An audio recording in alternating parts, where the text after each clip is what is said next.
Blessings, everyone. This is Dr. Lori, Still Whole Wellness, trusting that you all are well and at peace. Super excited today to have my good friend, Miss Tracey, with us today. Hi, Tracey. Hi. How are you, my friend? I am amazing. Thank you for Yes, asking you me. are. Yes, you absolutely are. So let me just tell the listeners just a little bit about who you are. So Tracey is she and I, we connect in the sense that we are both multiple survivors of sexual assault trauma. Tracey is also a mom of a beautiful little girl, very vibrant little girl. She is also a proud citizen of Belize. So this is like really, really cool. I love technology. We kind of have like a love-hate relationship because I love technology for reasons like this, where I'm able to connect with people all the way across the globe, people like yourself. So welcome. Thank you for having me. Absolutely. So Tracey, tell the people how we know each other. We met on another sexual assault site. I was kind of giving my story, and this lady reached out to me. And when this lady reached out to me, I was like, okay, I already tried everything else. So why not try this? So we Awesome. connected, we started talking, and the next thing you know, boom. I love it. I love it. And you are also, because of that meeting, you have been a very, very good client of Still Whole Wellness for what we've been working together, what, about a year now, would you say? Yes, ma'am, about a year. Yeah. And so you started out as doing individual sessions and then ultimately moved into the group session. So we have a sexual assault survivor group that meets every Thursday. And you've been a part of that group for quite some time as well. And I love it because you guys have really built like a sisterhood um, with that group. And I think it's really cool because even when I'm not around, like you guys will connect with each other and be, support for one another. And I cannot even tell you how much that just warms my heart. I'm so glad to know that. Yes, we have those girls are my babies. Those women actually. Yes. Yeah. When we first met, we were girls.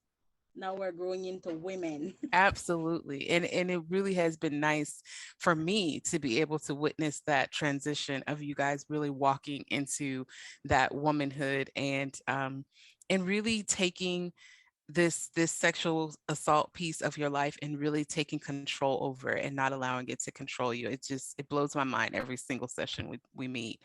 Um, so Tracey, I want to just invite you to share your story with the viewers and share with us, what happened to you and why you're here. Well, I have, like you said, I'm a multiple survivor. I was Hmm. raped twice and recently assaulted last year by an officer, which that's kind of hard, Hmm. being that I'm supposed to be able to trust the law. Right. But Yeah. I guess sometimes things happen to make you stronger. Hmm. So And so one of the things that I think is interesting about your story is this officer. Did you know him before this yes, I happened? did. Okay. Yes, I did.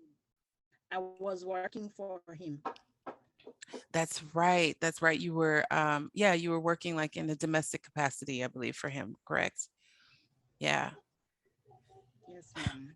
And so as you were working for him, well, actually, I want to go back. I want to go back to the first assaults. I want to go through that first.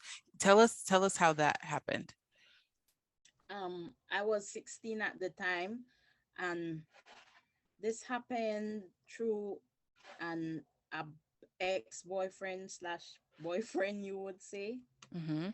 He was, yes, we were intimate.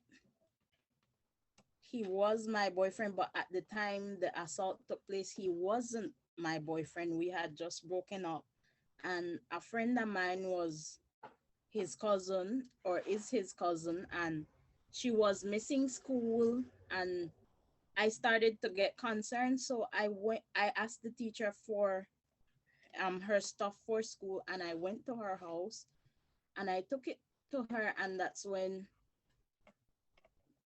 somebody went and told the guy that I was there. At this point, we had already separated, Mm-hmm. and he came and I was putting her little baby brother to sleep, and I went inside to put him down on the bed, and he came in the room behind me, and I spin around directly into his face, and he was like, I want to talk to you. What's going on? I haven't seen you. I told him, you know why you were cheating on me. We're over. And he was reluctant to let me leave. And so I kind of got frustrated and sat on the bed, and he sat beside me and tried to kiss me and everything. And after this part, it kind of gets a little hazy for me because I dis- disassociated. Mm-hmm. So I remember sitting down, but I don't remember how he got on top of me. I remember him pulling my tights, or spanks as you guys call it, Mm-hmm. to the side. I remember him entering me. I remember laying there. Mind you, the baby is still on the bed beside us. Mm. I remember trying to fight him, but he was too strong.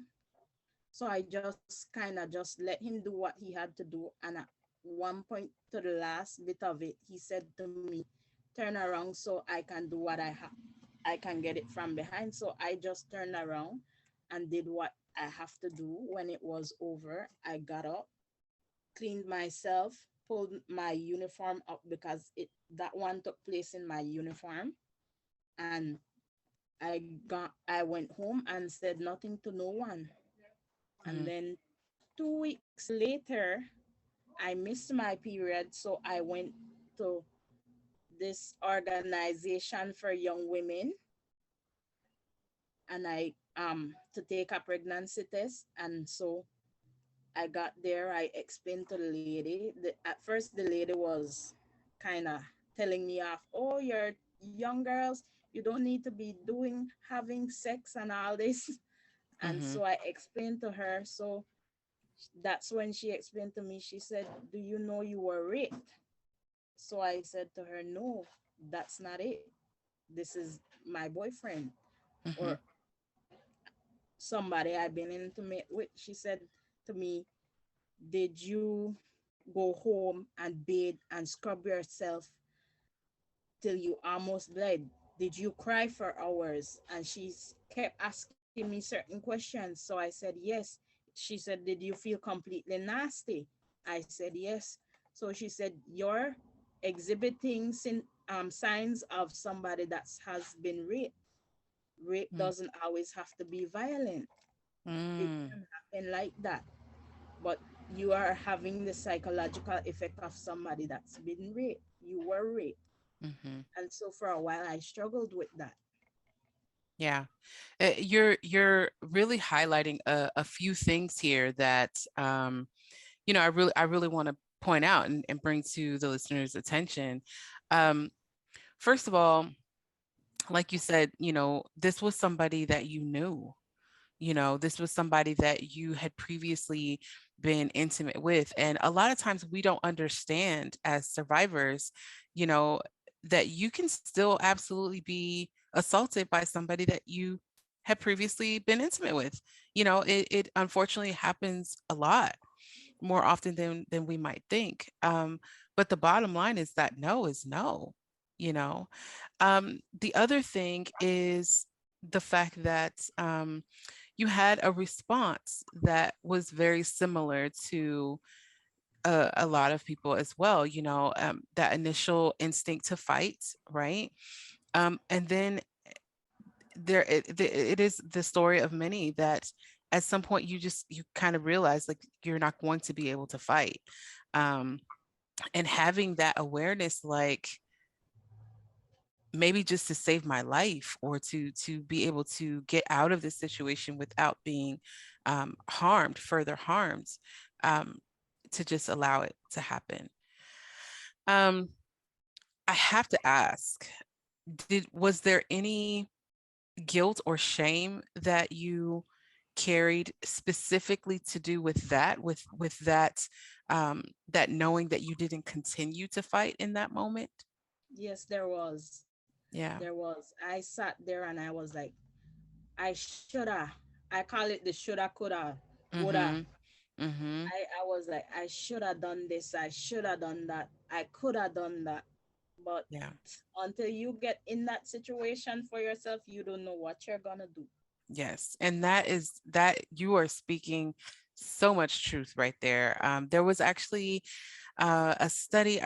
It escapes me at the moment where I read it, but there was actually a study that was done, I want to say in Washington, and they were talking to women in like a work setting, and they were asking them, like, how would you respond to, like sexual harassment and things like that. And these women, they were like emphatic, like, I would stop it, I would do this, I would do that. And then, unbeknownst to the women, they actually like kind of set them up, to then be harassed. And none of the women did what they thought that they would do, and experiencing that freeze response, that we're talking about now, and having that guilt of, I didn't do what I thought I would do. Very common, very, very common, unfortunately. um okay, so finish telling us your story. I'm sorry for kind of cutting you off there. With the second sexual assault, the second rape, I was more in there. I could remember more.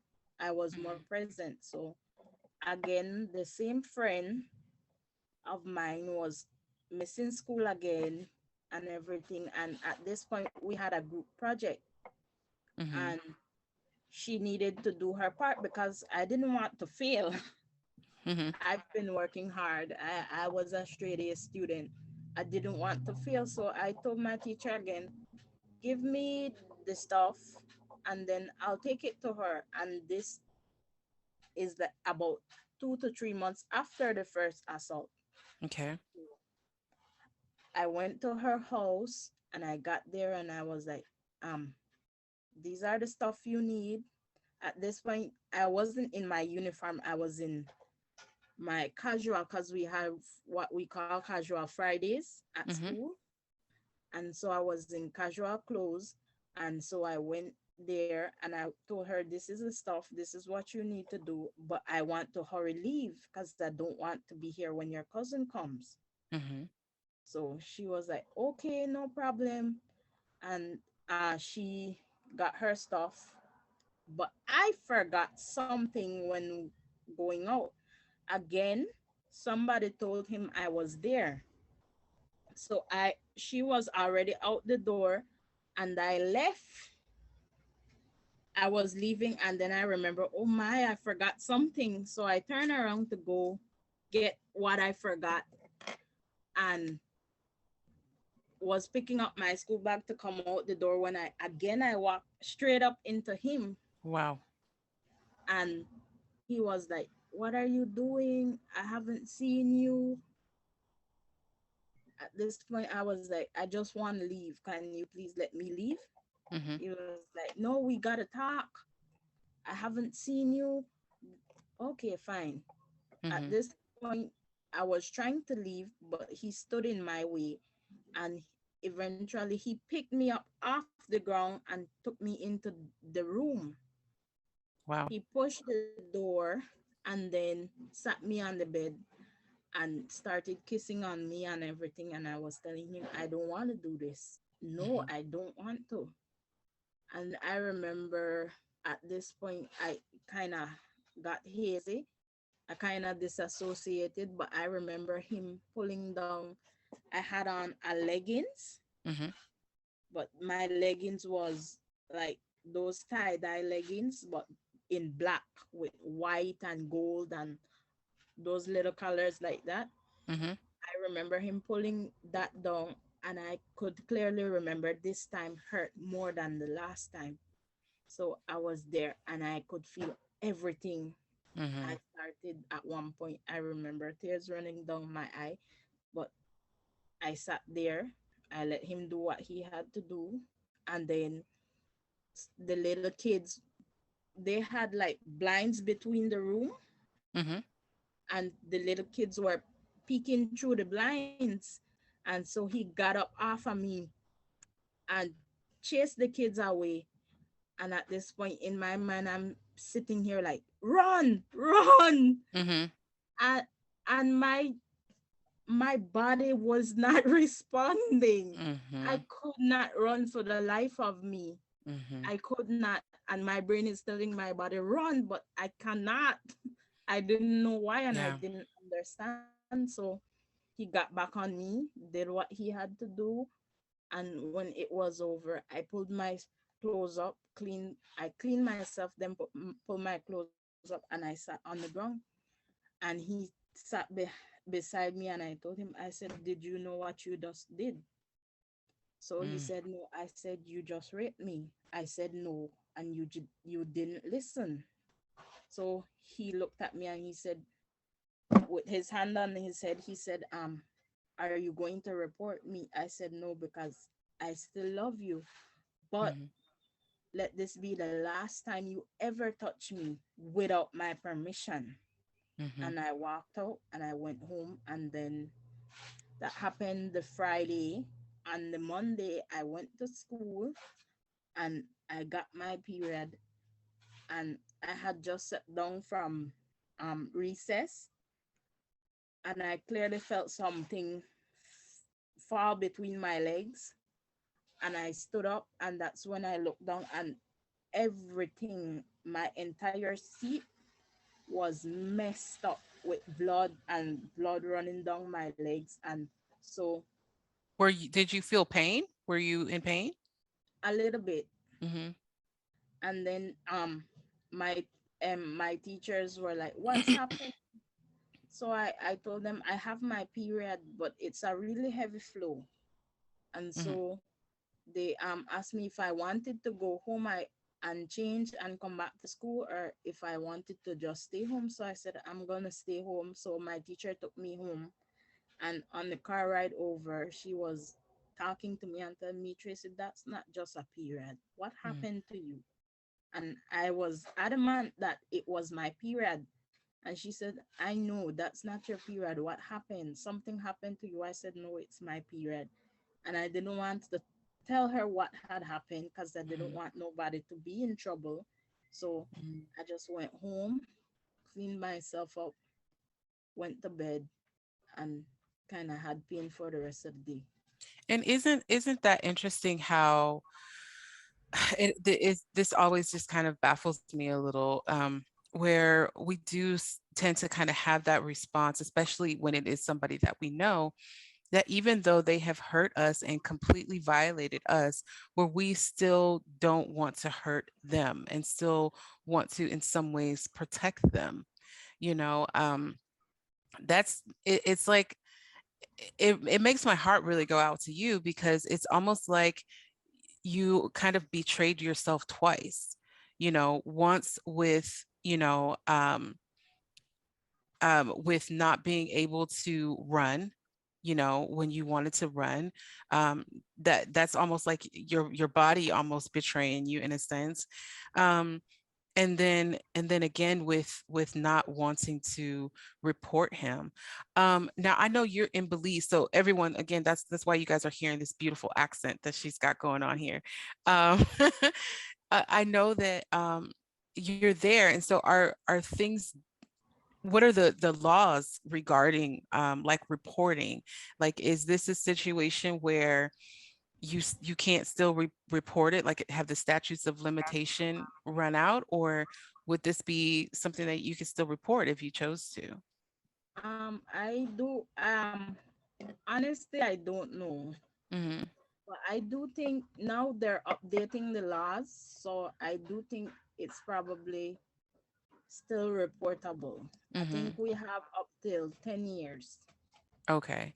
And so talk to us a little bit, Tracy, about that choice of of rather to report or not to report, because this is again, something that survivors struggle with often, where we're not really sure, and making that decision can really be a challenge. How did you make how did you make that choice? L- Speaking now, looking back, I wasn't mentally prepared. They would have destroyed me. Being Mm, honest, I was mhm, not. So I chose what was best for me in that situation, and that was not reporting. mhm, Because not only did that happen, but I was also struggling with losing my twin brother and stuff like that. So mhm, psychologically, I wasn't ready. mhm, mhm. That's very interesting, and I think you're really hitting on another major point there in the knowing that it has to be what's right for you. As a survivor, a lot of people will tell you, oh, you need to report, you need to do this, you need to do that, but ultimately it really does have to be our choice. Like, we have to decide to whether or not we're going to do that. Very, very powerful story. And so that wasn't, unfortunately, that wasn't the last time. So can you share with us that last assault with the officer? The last assault again involved the same friend. Mm, This time it's her partner. I mm-hmm, was working for her. Mind you, at this point, she's my best friend, and she needed help with her child while she was working because she was struggling. So I agreed. This is my best friend.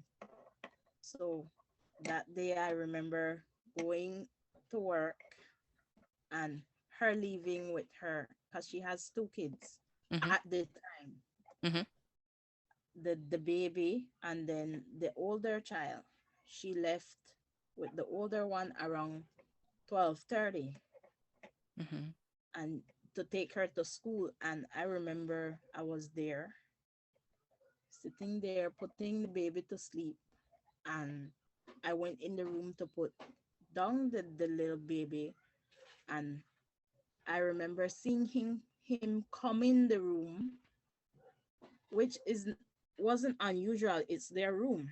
mm-hmm, I remember a drawer was in the corner, and he went into the one the third drawer mm-hmm, and got something, and then he got a towel which he put over him and went outside, and then came back in, and that's when I was coming out the room, and that's when he pulled me close to him, and he said, you feel good.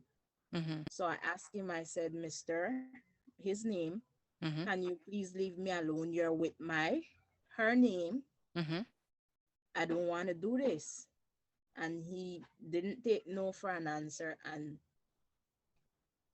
from there, I managed to push his hands down and sat in the second to the largest sofa. And mm-hmm, he came up to me and he said, I want to see something. And he pushed his hand down my blouse and he pulled my breast out, my left breast. And he said, you have you have something that her name mm-hmm, doesn't have mm-hmm, because you only have one child and she has two. I did not know what it was. I still don't know what it was. mm-hmm, And so he sucked, sucked my breast. And again, I told him to please leave me alone here with my friend. I don't want this. I don't mm-hmm. want this. And so that kind of happened for a while And where at this time, is he your friend is gone? Like, is he like expecting for her to return soon, or? no, she had to come back 11 the night from work. And he was a police officer or chief, or It's a so police. I'm not sure what ranking he was, but I knew he's an officer. he's an officer.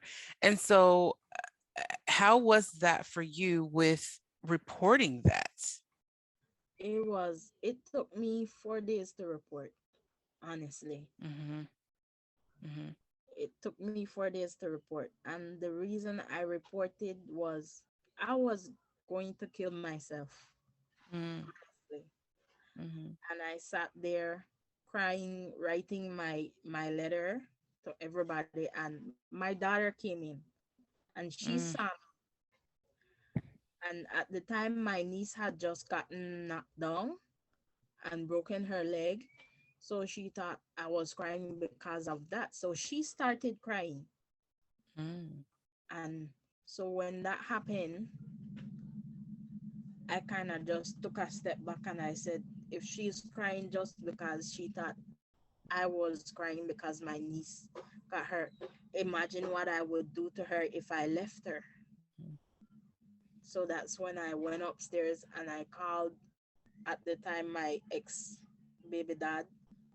I called his uncle and I told him, along with his grandma, and I told them, and they were like, but you can't go to work, mhm, because I was supposed to go to work the next day.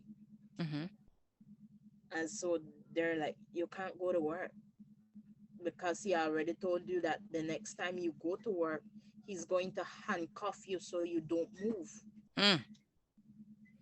Do you think that he had done this to other people, or do you feel like you do? Mm, Probably. yeah. There's I'm just the one something with that's that, like I'm sorry, say it again. I'm just the one that's standing up for myself. Hmm. Yeah. There's something I think with that authority, um, that kind of causes them to be multiple, offenders. And that's what rape is anyway. It is definitely an act of control, you know.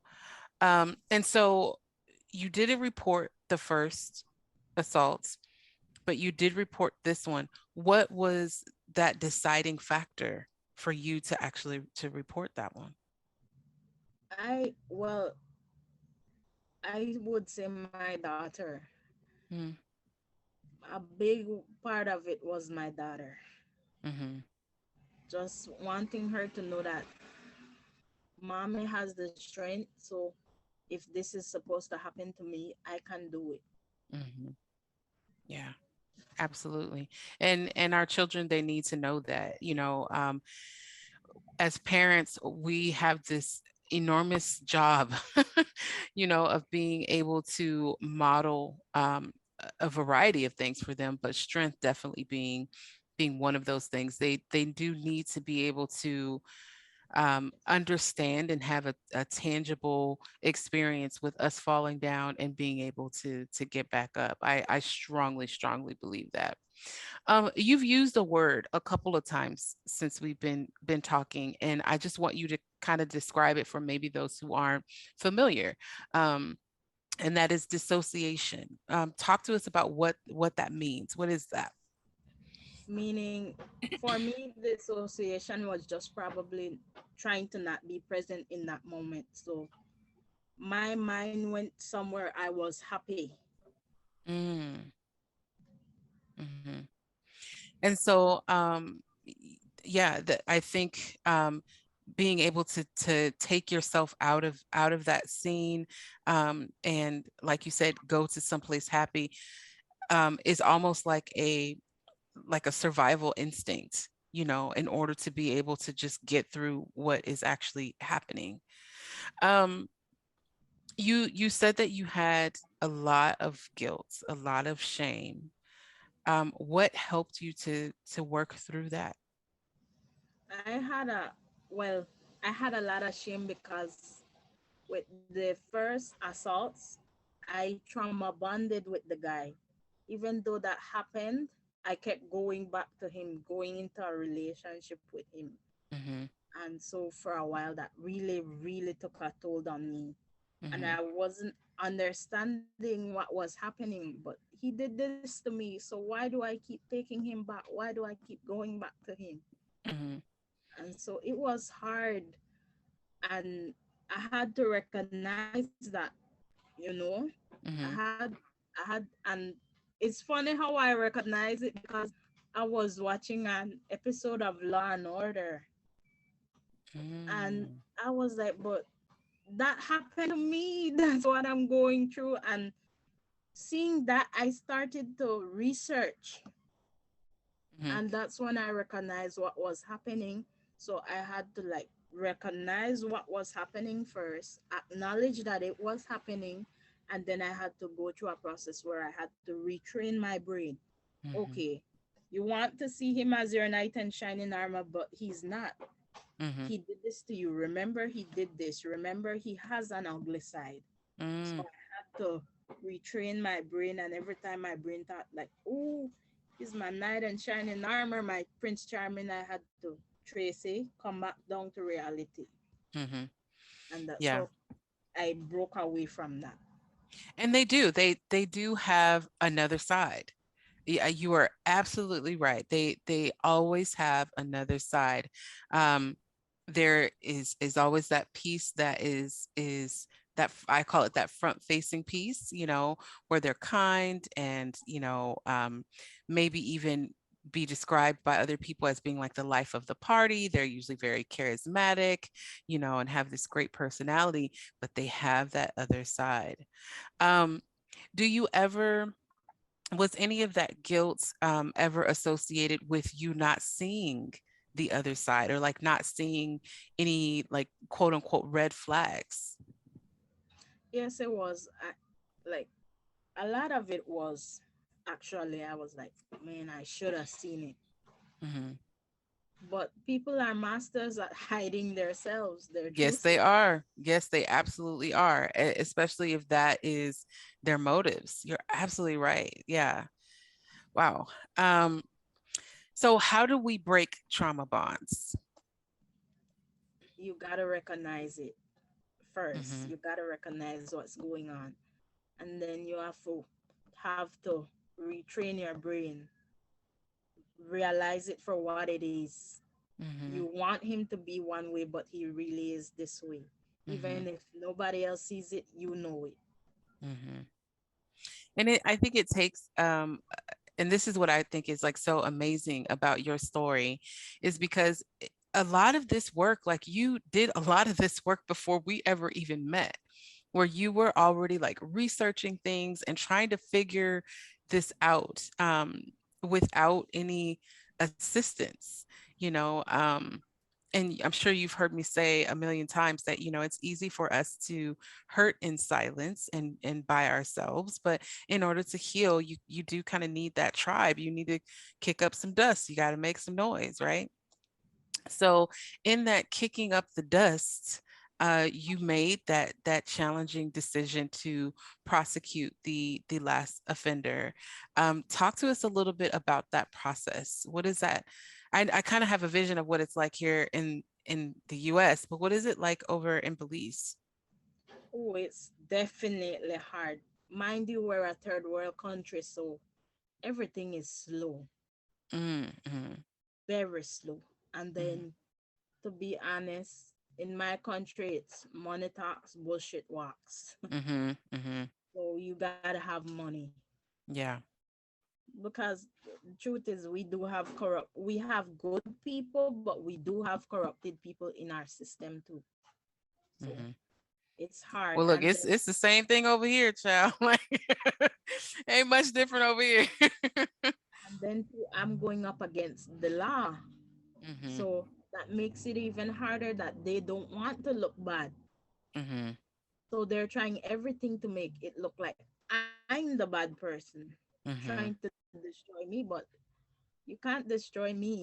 Mm-hmm. I know that's right. Do you feel like they are like protecting him? I do. I honestly do. Does it make you angry? At times it does, and then at times I have to like say, okay, this is just another trial to you, and you're Mm-hmm. gonna get over it. Because at one point it got published in a newspaper, and I was getting victim blame. I was being the one blamed. Whoa. So reading those stuff that people were saying about me, it broke me, because I Mm-hmm. knew some of the things were, oh, I was in a relationship with him, and probably he didn't want to give me money, so I cried rape and stuff Mm-hmm. like that. And it broke me because that's not my character. Absolutely. Absolutely. I can't even imagine. I can't even imagine. Um, And so how did you deal with that? How did you deal with seeing those comments, those negative comments? At first I cried, and then I had to make up my mind and say, you know what, Tracy, you know who you are. You know Mhm. this is not the case. And so I don't read any of it anymore. Mhm. If it comes up and if it's published, I don't read any of it anymore. I Mhm. choose to focus on who I know I am. Yes, absolutely. And so the friend, his wife, did you ever have any conversation with her about what he had done? Was that opportunity ever presented? We did, but we did, and she kind of took his side. Mhm. And after the fact that they got the report, she texted me and she was like, "But you stayed the next day at my house." I said I stayed the next day because my entire body was aching and I was tired. Mhm. I mean, this man slammed me into the wall. Mm. He used some of his training Mhm. and I couldn't move. So I stayed the next day until somebody was able to, my baby dad at the time was able to come and get me. I was Mhm. hurting. I didn't want Mhm. to stay. I just didn't have the energy. Mhm. So Because it's there's the physical pain, and then we definitely now know that the emotional pain, it definitely, it leaves a scar, and it's kind of hard for us to work through, and it can make you feel very weighted, you know and it's kind of like you said at the top of the hour, like you don't really get it unless you have experienced it. You don't even understand it. Wow. What an amazing story. So how do you stay grounded and centered now? I mean, you're a mom, you have a career. Like, how do you stay grounded now after dealing with the all whole this? wellness. Still whole wellness. Well, I'm glad to know that.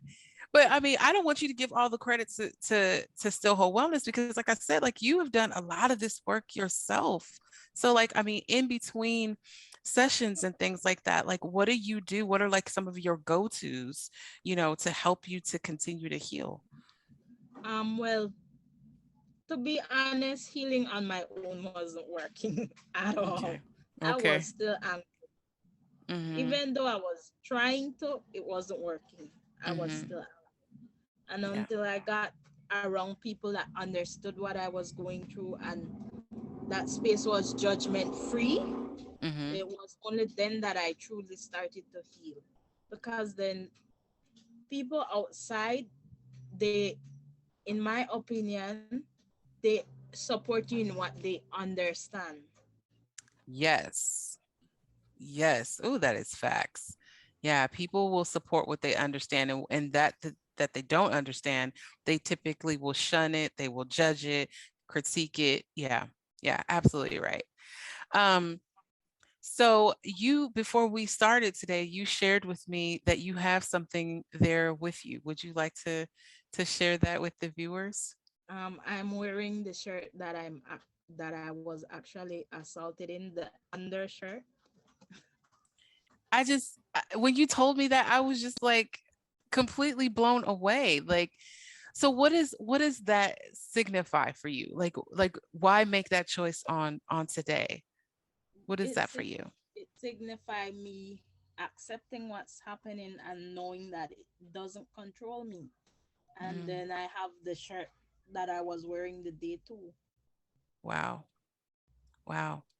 What does it mean for you to hold that item in your hands and know where you are now? Like what does that mean to you? It means everything to know that, yeah, I might not be able to wear them together as yet, but it's the little steps. Mhm. Yeah, absolutely.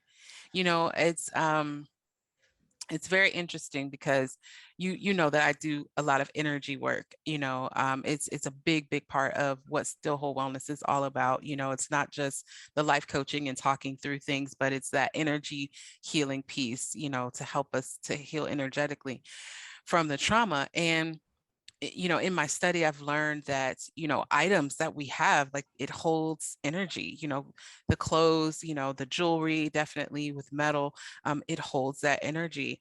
And so have you done anything like ceremonial or anything like that to kind of transmute the energy that the clothes have held because of the trauma? No, not actually. I just said, you know what, you're not gonna control me.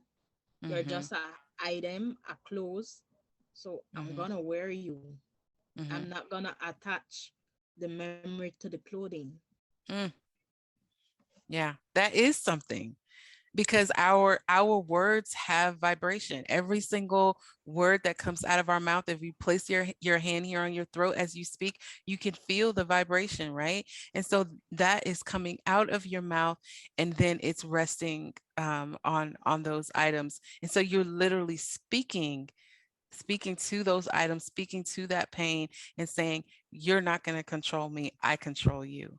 And that is extremely brave, and it is what truly makes you awesome to me. It really is. It really is. That is, like, when you shared that with me, like, literally my mind was blown. I was like, oh my gosh, this girl is like, you are a powerhouse.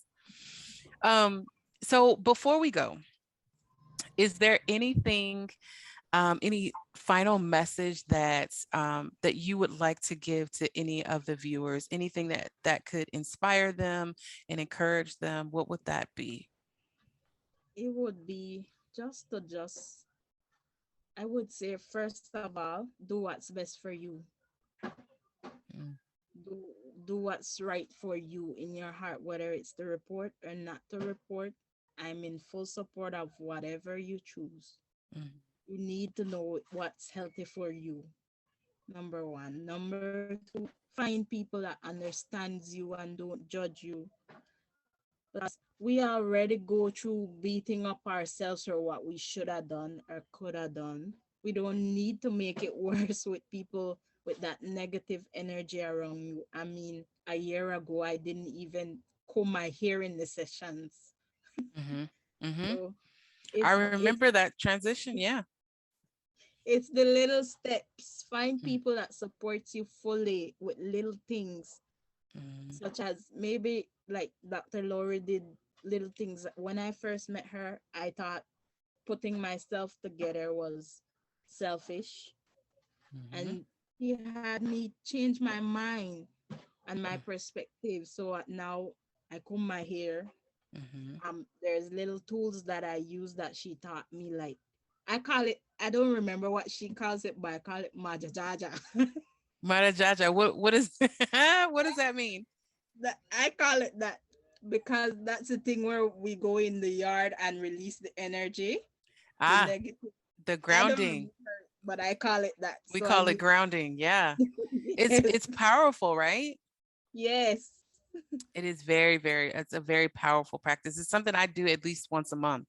At least once a month, just to allow those vibrations, those that energy to just be released from me. Yeah. So describe to everyone what that process is, because maybe there's somebody that's watching that they've never. How did you call it? Marajaja?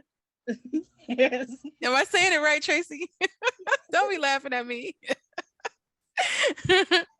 Every time I feel like I need to release, I go outside in the dirt, Mhm, somewhere with grass maybe or just dirt, and I go and I say, I release all this negative energy into Mother Earth. mhm. Beautiful. Yeah, and we have to trust that Mother Earth knows what to do with that energy, right? Beautiful. I'm so glad that you're using that tool, because it is a very valuable and very powerful tool, and then on Find the other. for the for you what works for you. What might work for me might not work for somebody else. So I'm not into Absolutely. aroma, but I'm into music. I do the Hmm. breathing, and those are tools that work for me. So, Hmm. like I said, just finding people that understand you and that's a big, big, big help. Mm-hmm. Absolutely. Building that community, right? Yes. Absolutely. Oh, this is awesome. Thank you so much. Thank you so very much. I mean, I know you are a busy mom, and so you took your time out today to sit with me and share your story. And I'm very, very, very, very grateful. I know that your story is going to resonate with somebody, especially that piece about having been intimate with somebody prior to being assaulted. I know that that is going to be just amazing for someone to hear and know that they are not alone, and know that, and be able to identify, oh, that's what happened, just the way that that happened for you. um so I'm just so grateful that you were here, so grateful for you to be here. If there's people that where your story did resonate with them and they want to reach out to you, how would they do that? What is the best place for people to contact you? Well, I'm only on Facebook. I don't Okay. use all that other stuff. Okay. I'm an old soul, actually. I'm young, but an old soul. So they can always reach me on my Facebook page, Tracey Hoare, Okay.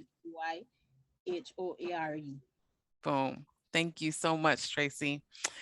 All right. So you guys have heard her story. She has shared with you how you can get in contact with her. I'm going to make sure to put her Facebook link in the description box. So if you want to reach out to her and share your story with her or just connect with her, you'll be able to do that there. If you are watching this and I want to make sure that I want to create a space for anyone who is watching this, and maybe you are struggling yourself and you want to have that sisterhood, you want to create that community. I encourage you to reach out to Still Whole Wellness. You can do so by visiting stillwholewellness.com on the internet, or you can reach me on social media at Still Whole Wellness. You can also email me directly if you would like to at stillwholewellness@gmail.com. If you're wanting to be a guest on the Still Whole Wellness channel, you can also use that same email, stillwholewellness@gmail.com, and let me know that you would like to be a guest on the show, and I'd be more than happy to have you on. Tracy, thanks again so much for being here. Thank you so much. To my viewers, peace and blessings to you all. Make sure that you like and subscribe to the channel. And until the next episode, we will see you guys on the next one. Remember, this is where healing happens every single day. We'll see you guys soon. Peace and blessings.